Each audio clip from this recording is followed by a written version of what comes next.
ଶାଢ଼ୀଟି ଖସା नले तापरे ब्लाउज टी होला मते राती 12टा परे फोन करिवु तोर मोर चुप चुप कथा बा भंड पुजारी बाबा डाकुची राती रे डेउरिया बांधिबा ना रे कहूची ब्लाउज खसा।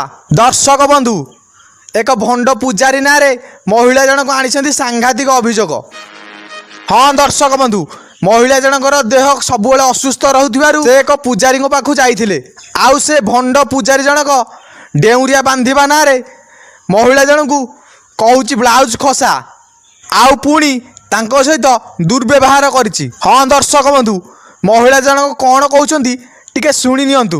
मानली ठाकुर को मुंडिया मानली आसिली तापर से नाना मत कहले तो मन रे कहीं दुख अच्छी गोटे देउरिया ने आसिले देउरिया आने मते कहउछंती ए हाथ देखा शाढ़ी टी खसा नले तापर ब्लाउज टी होला मते राती 12टा परे फोन करिवु तोर मोर चुप चुप कथा बा। दर्शक बंधु आपण माने महिला कथा शुणिकी कौन मतामत देवे निश्चित भाव में कमेंट बॉक्स रे जणैबे।